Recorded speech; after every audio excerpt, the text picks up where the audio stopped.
नाज़रीन, इस वक्त की जो सबसे बड़ी आलमी ख़बर है वो ये कि गज़ा में आज निस्फ़ शब से इसराइल की जानिब से जंग बंदी का ऐलान किया गया है। इसराइल की सिक्योरिटी काबीना की जानिब से इसकी तस्दीक भी की गई।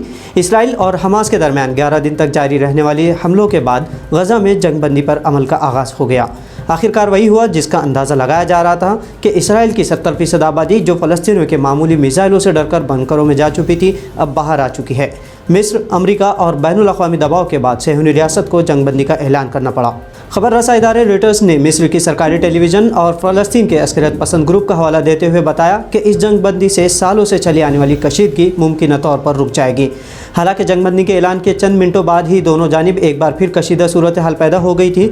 इसराइली सरहद के करीब आने वाले रॉकेट्स के लिए सायरन बजने लगे थे और रॉयटर्स के एक सहाफ़ी ने गज़ा में फ़ज़ाई हमले की आवाज़ भी सुनी। जंगबंदी जुमे की सुबह अमल में आई जब इसराइल में हमास के रॉकेटों से मुतनब्बे करने के लिए कोई सायरन नहीं बजा। मिस्र की जानिब से पेश किए जाने वाले मुआहदे पर उस वक्त इत्तेफाक किया गया जब 10 मई को शुरू होने वाली खून रेज़ी को रोकने बैनुल अक़वामी दबाव बढ़ा। अमरीकी सदर जो बाइडन ने इस मुआहदे का खैर मकदम किया और कहा कि मैं मानता हूँ कि हमारे पास आगे बढ़ने का मौका है और मैं इसकी जानिब काम करने के लिए कोशा हूँ। व्हाइट हाउस ने इस बारे में बात करते हुए कहा कि जो बाइडन ने इस मुआहदे के पीछे मिस्र के किरदार को सराहा। काबीना इजलास से कबल अमरीकी सदर जो बाइडन ने इसराइल के वज़ीर आज़म से टेलीफोनिक रब्ता करके कशीदगी कम करने के लिए कहा था।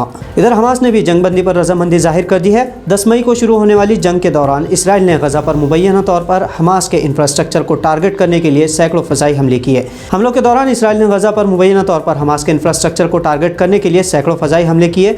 हमास और दीगर शिद्दत पसंद ग्रुपों ने भी 4000 से ज़्यादा रॉकेट इसराइल पर दागे। इन हमलों में तकरीबन 230 फ़लस्तीनी शहीद हुए जबकि 12 इसराइली भी हलाक हुए।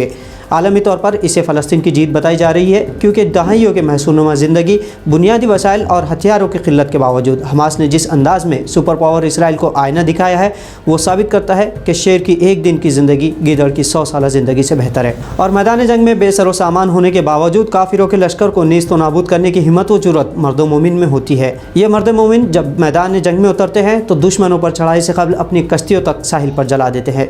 ये जीत हमास की जीत है, मोमिन की जहनी जीत है। ऐलान ना होता तो 70% इसराइल बंकरों में छुपे रहने पर मजबूर रहते।